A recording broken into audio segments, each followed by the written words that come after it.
बाराबंकी जनपद के विभिन्न नगर निकायों से यहां पर उपस्थित मेरे सभी उपस्थित मतदाता भाइयों और बहनों, नगर निकाय चुनाव के द्वितीय चरण में कल सायंकाल प्रचार बंद हो जाएगा। भाइयों बहनों, देश के सबसे अधिक नगर निकाय 762 नगर निकायों के लिए, जिसमें लगभग 6 करोड़ से अधिक की आबादी निवास करती है, तो इस समय चुनाव की प्रक्रिया चल रही है। ये चुनाव नगरीय जीवन को हम कैसा बनाना चाहते हैं, नगरीय जीवन में लोगों को बुनियादी सुविधाएं कैसे मिलनी चाहिए, उनके जीवन स्तर को उठाने के लिए क्या प्रयास होना चाहिए, इन सभी बिंदुओं को ध्यान में रख करके भारतीय जनता पार्टी इस चुनाव में एक बार फिर से जनता जनार्दन के सामने है। आपने पिछले 9 वर्ष के अंदर प्रधानमंत्री मोदी जी के नेतृत्व में वैश्विक मंच पर बढ़ती हुई भारत की प्रतिष्ठा को देखा है। भाइयों बहनों, आज दुनिया में भारत के बारे में धारणा बदली है। भारत को लोग आज सम्मान की निगाहों से देखते हैं। भारत आज वैश्विक लीडर के रूप में अपनी एक नई प्रतिष्ठा को बनाने में सफल हुआ है। इसका कारण है प्रधानमंत्री मोदी जी का यशस्वी नेतृत्व, जिन्होंने प्रत्येक क्षेत्र में भारत को आगे बढ़ाने के लिए पिछले 9 वर्ष के दौरान जो प्रयास किए हैं, आज उसका परिणाम हम सबके सामने देखने को मिल रहा है। आप याद करिए, जब देश अपनी आजादी का अमृत महोत्सव मना रहा था, आजादी के अमृत महोत्सव में पहली बार आपको लगा होगा कि 1947 में जब देश आजाद हुआ था, तब हम लोग आजादी के जश्न को देख नहीं पाए थे। आजादी के उस जश्न में उस समय की सरकार ने आम जनमानस को जोड़ने का कितना प्रयास किया होगा, इसका कोई आधिकारिक रिकॉर्ड नहीं। लेकिन भाइयों बहनों, जब आजादी के 75 वर्ष पूरे हो रहे थे, हर घर तिरंगा के माध्यम से प्रधानमंत्री मोदी जी ने प्रत्येक भारतवासी को आजादी के अमृत महोत्सव के साथ जोड़ने का कार्य किया। आजादी के अमृत महोत्सव के वर्ष में जब देश अपनी आजादी के 75 वर्ष पूरे कर रहा था, इससे ज्यादा सुखद अनुभूति क्या हो सकती थी कि जिस ब्रिटेन पर 200 वर्षों ने जिस ब्रिटेन पर भारत पर राज किया था,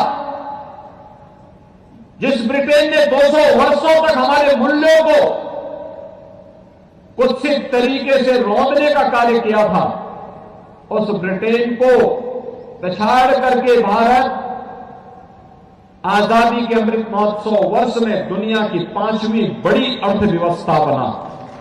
और भाइयों बहनों, आजादी के अमृत काल के प्रथम वर्ष में दुनिया के 20 बड़े देशों की, जिन देशों के पास दुनिया की 65% से अधिक आबादी निवास करती है, जिन देशों ने दुनिया के 85% संसाधनों पर अधिकार है, और जिन देशों के पास दुनिया के 90% से अधिक पेटेंट पर जिन देशों का अधिकार है, उन 20 बड़े देशों के समूह की अध्यक्षता प्रधानमंत्री मोदी जी के नेतृत्व में वर्तमान में भारत कर रहा है। हर भारत के लिए गौरव की बात है। आज भारत का नागरिक दुनिया में जहां कहीं भी जाता है, सम्मान की निगाहों से देखा जाता है। आपने रूस और यूक्रेन के युद्ध के समय देखा होगा, पहली बार जब 2 देशों के बीच युद्ध हो रहा है, अगर किसी के कहने पर सीज फायर होकर के वहां से सुरक्षित भारतीय नागरिकों को निकालने में मदद मिली, तो पहली बार रूस और यूक्रेन के युद्ध के दौरान आपने देखा होगा।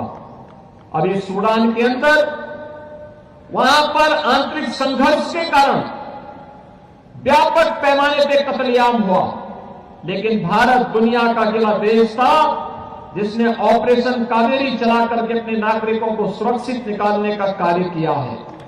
भाइयों बहनों, एक और वैश्विक मंच पर बढ़ती हुई प्रतिष्ठा, दूसरी तरफ भारत के अंदर इंफ्रास्ट्रक्चर डेवलपमेंट के जो कार्य हुए हैं, highway, railway, airport, AIIMS, IIT, IIM जैसी संस्थाओं का निर्माण होना, वाटरवे का निर्माण होना, नए लॉजिस्टिक हब का निर्माण होना, आईटी के नए हब का निर्माण होना, ये नए भारत की नई कहानी को कहता है। और भाइयों बहनों, एक तरफ तेजी के साथ भारत के अंदर बन रहे इंफ्रास्ट्रक्चर के जो कार्य हैं, हर भारतवासी के जीवन में व्यापक खुशहाली करने और उसके माध्यम से रोजगार सृजन के माध्यम मिले हैं, तो इसके साथ ही हम सबको नहीं भूलना चाहिए कि आजादी के 60-65 वर्षों तक जिन लोगों ने देश के अंदर शासन किया, उन्होंने भले ही नारे भले ही दिए हों, लेकिन एक गरीब के लिए, एक नौजवान के लिए, महिलाओं के लिए, अन्नदाता किसानों के लिए उन्होंने अपने स्तर पर जितना प्रयास आजादी के 6-7 दशक में होने चाहिए थे, नहीं कर पाए। मात्र 9 वर्ष में करोड़ों लोगों के लिए सिर ढकने के लिए आवास मिल जाना, करोड़ों लोगों के घरों में शौचालय हो जाना, करोड़ों लोगों को उज्ज्वला योजना का स्वस्थ ईंधन उपलब्ध करवाने का कार्य कर देना, करोड़ों नौजवानों के जीवन में आर्थिक स्वावलंबन के साथ जोड़ने का कार्य हो जाना, आजादी के बाद 70 वर्षों में जिन गरीबों के बैंक में अकाउंट नहीं खुल पाए थे, उनके जनधन के अकाउंट खुल जाना, 50 करोड़ गरीबों को आयुष्मान भारत की स्वास्थ्य बीमा का कवर का मिल जाना, और भारत अकेला देश है जिसने अपने 80 करोड़ लोगों को कोरोना कालखंड में और आज भी लगातार फ्री में राशन की सुविधा उपलब्ध करवाने का कार्य जो कर रहा है, वो अकेले भारत है। अकेले भारत है जिसने अपने देश के अंदर 220 करोड़ वैक्सीन की डोजेज फ्री में उपलब्ध करवाई है अपने नागरिकों को। दुनिया के किसी भी अन्य देश ने नहीं कर पाया, कोई अन्य देश नहीं कर पाया भाइयों बहनों। और इसीलिए एक और ये कार्य हो रहे हैं, इसके साथ ही विरासत का सम्मान भी हो रहा है। आजादी के अमृत महोत्सव वर्ष में कोई जनपद नहीं जहां स्वतंत्रता संग्राम सेनानियों के स्मारकों को सम्मानित न किया गया हो, उनके स्मारकों को भव्य स्वरूप न दिया गया हो, और आजादी की लड़ाई के साथ साथ भारत की आध्यात्मिक और सांस्कृतिक विरासत को भी नई पहचान देने का कार्य आपने देखा होगा। काशी में काशी विश्वनाथ धाम का निर्माण हो चुका है, और अयोध्या में 500 वर्षों का इंतजार समाप्त करके भगवान श्री राम के भव्य मंदिर के निर्माण का कार्य अयोध्या में भी हो रहा है।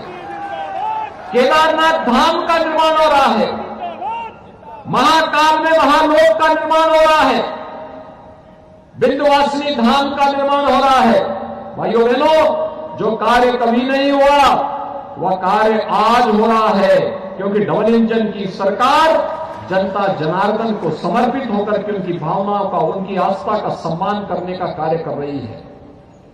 ये सभी सरकार अपने जनता के हितों को ध्यान में रख करके, उनके स्वावलंबन को ध्यान में रख करके, उनकी आस्था का सम्मान करते हुए लगातार कार्य हो रहा है। और प्रधानमंत्री मोदी जी का जो विजन है, उसी विजन को डबल इंजन सरकार ने उत्तर प्रदेश के अंदर अपना मिशन बना रखा है। सपा, बसपा और कांग्रेस के लोग तुष्टीकरण की नीति पर चल करके समाज को जाति के आधार पर बांटते थे और परिवार विशेष को लूट करने की छूट देते थे। भैया बहनों, आज जाति के आधार पर नहीं, चेहरा देख करके नहीं, आज योजना का लाभ सबका साथ और सबके विकास की भावना के साथ दिया जाता है। हमने चेहरा नहीं देखा और न किसी वर्ग विशेष का तुष्टीकरण किया। हमारी योजनाओं का लाभ हर नागरिक और हर परिवार की सशक्तिकरण का माध्यम बनता है।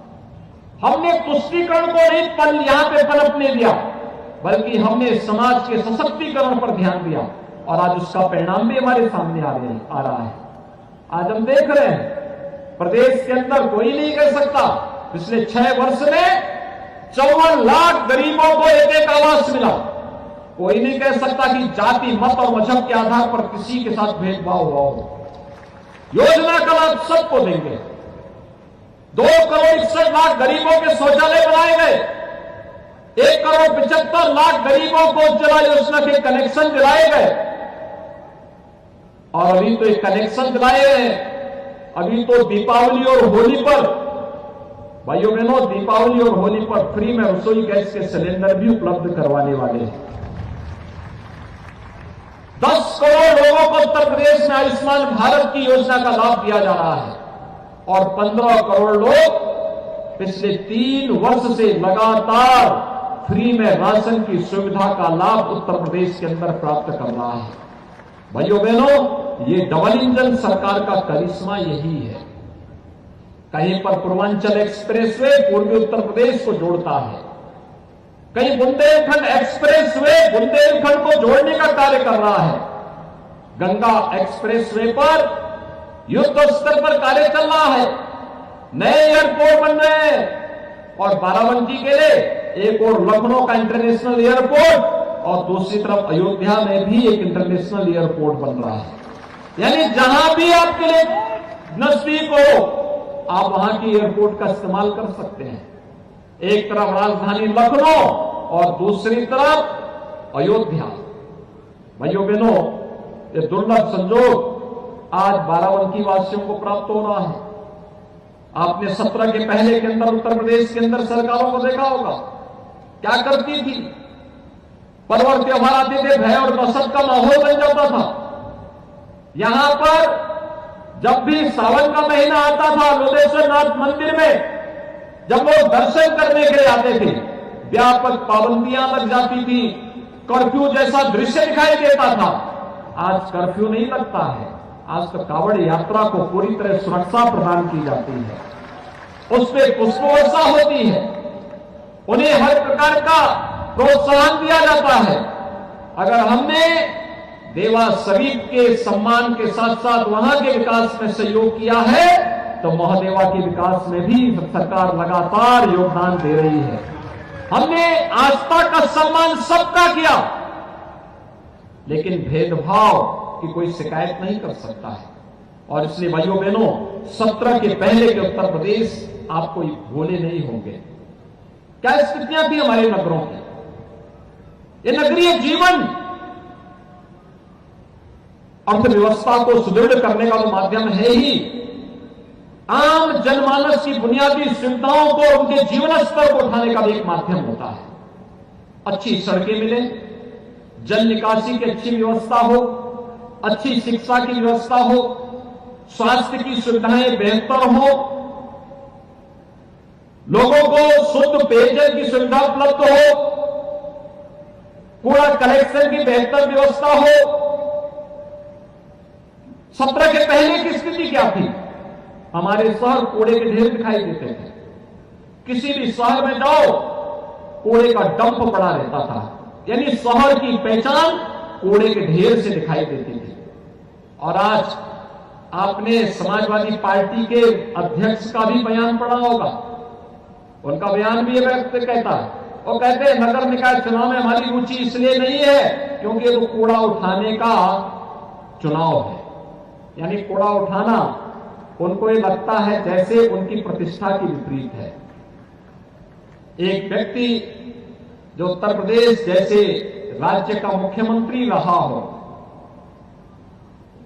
उनके द्वारा इस प्रकार के हल्के शब्दों का इस्तेमाल करना। और भाइयों बहनों, वह तब जब उत्तर प्रदेश के अंदर 6 करोड़ लोग नगरीय जीवन में निवास करते हैं, नगरीय क्षेत्रों में निवास करते हैं। ये इन 6 करोड़ लोगों का अपमान है। इन मतदाताओं का अपमान करने का प्रयास हो रहा है।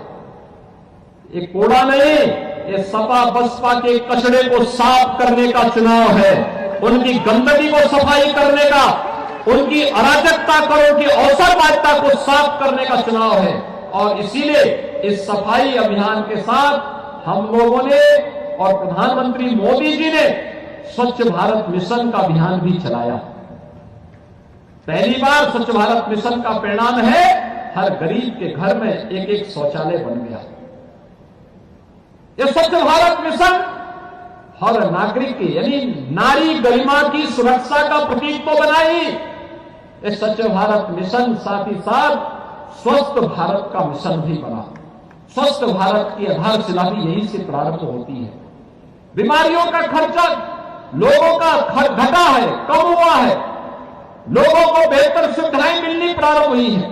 आज किसी भी नगर में आप जाएंगे, आज कूड़े का ढेर उस नगर की पहचान नहीं होती है। आज तो उस नगर की पहचान एक स्वच्छ शहर के रूप में होती है। और हम तो उत्तर प्रदेश के अंदर 17 नगर निगमों को स्मार्ट सिटी के रूप में विकसित कर रहे हैं, जिनमें 10 नगर निगमों को भारत सरकार और 7 नगर निगमों को प्रदेश सरकार उन्हें सपोर्ट करके स्मार्ट सिटी मिशन के अंतर्गत वहां पर जनता की बेहतरीन सुविधाओं के लिए कार्य कर रही है।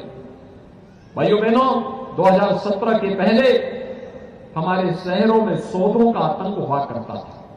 बेटियां स्कूल नहीं जा पाती थी, महिलाएं बाजार नहीं जा पाती थी, व्यापारियों से रंगदारी वसूली होती थी। कोई व्यक्ति घर के बाहर निकला वो वापस आ सके इसकी कोई गारंटी नहीं थी।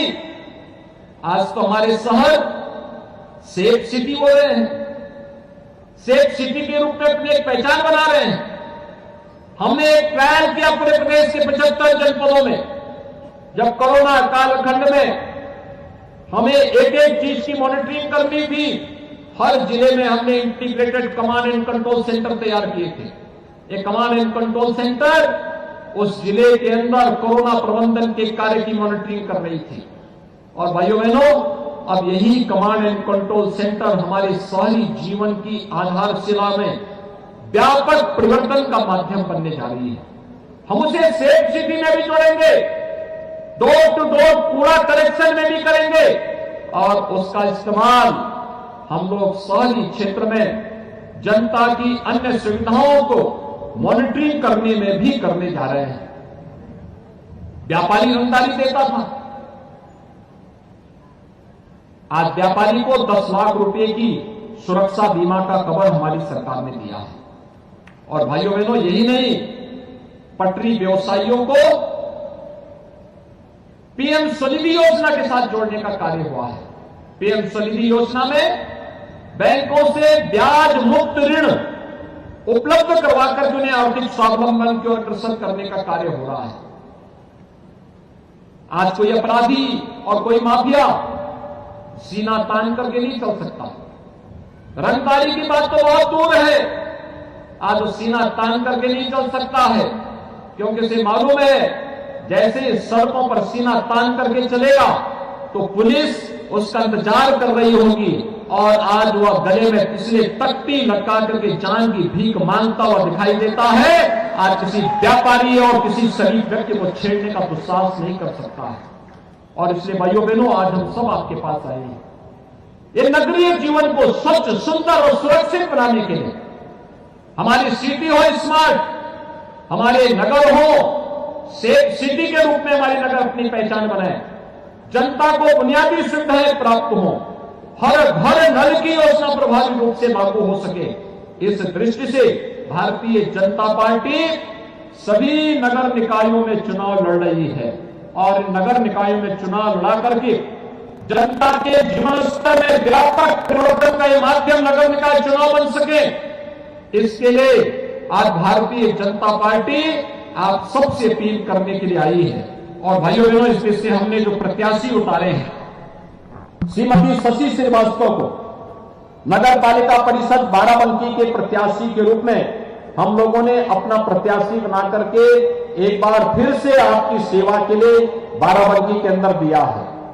श्री त्रिवेणी प्रसाद नगर पंचायत देवा के, हेमंत कुमार नगर पंचायत फतेहपुर, श्रीमती संजू जायसवाल नगर पंचायत दरियाबाद, रुकैया बानो नगर पंचायत जैतपुर, श्री जगदीश प्रसाद गुप्ता नगर पंचायत टिकैत नगर, श्रीमती कुसुमलता वर्मा नगर पंचायत रामस्नेही घाट, श्रीमती पूजा दीक्षित नगर पंचायत हैदरगढ़, श्री बद्री विशाल त्रिपाठी नगर पंचायत रामनगर, जयप्रकाश वर्मा नगर पंचायत संतरिक, मनीराम रावत नगर पंचायत सुबेहा, रमनता रावत नगर पंचायत सिद्धौर, शैल कुमार लिमौजा नगर पंचायत बंकी और कमला देवी नगर पंचायत बेलहरा, ये सभी हमारे प्रत्याशी हैं। भाइयों बहनों, करतल ध्वनि से एक बार इनका जोरदार स्वागत तो करिए। ये सभी हमारे प्रत्याशी हैं। चेयरमैन पद के प्रत्याशी एक लाइन में खड़े हो जाइए, थोड़ा पीछे, आप लोग थोड़ा पीछे चलिए, थोड़ा कर लो। भाइयों बहनों, इनको तो जिताना ही है, इनके 7 पार्षदों को भी विजयी बनाना है। इनके साथ जो पार्षद है, जब फुल मेजोरिटी का बोर्ड बनेगा तो फुल मेजोरिटी का बोर्ड ही जो दिल्ली और लखनऊ से पैसा आएगा, उस पैसे को जमीनी धरातल पर ले जाकर के हर गरीब को, हर किसान को, हर नौजवान को और हर व्यापारी के साथ साथ हर नागरिक को बुनियादी सुविधाएं देने में सफल होंगे। इनको जिता करके भेजेंगे, सभी पार्षदों के साथ पूरा बोर्ड बनाने में योगदान देंगे। भाइयों बहनों, ये चुनाव जाति का नहीं है, मत और मजहब का भी नहीं है, और ये चुनाव सहानुभूति का भी नहीं है, सिंपैथी प्राप्त करने का माध्यम भी नहीं है। ये चुनाव तो जनता की बुनियादी सुविधाओं से जुड़ा हुआ और नगरीय जीवन को सुदृढ़ करने का एक चुनाव है, और इसीलिए ये डबल इंजन की सरकार आप सबसे अपील करने के लिए आई है। आप चुनाव जिता करके देखिए, विकास के लिए पैसे की कमी कहीं नहीं आने दी जाएगी। और यही अपील आप सबसे करते हुए आप सब इन लोगों के समर्थन में मेरे साथ बोलेंगे एक बार, भारत माता की, भारत माता की, भारत माता की।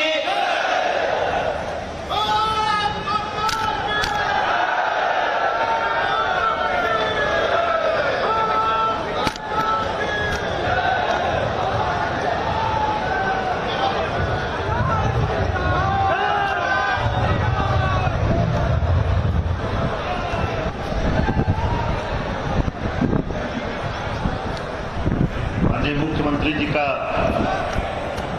भाषण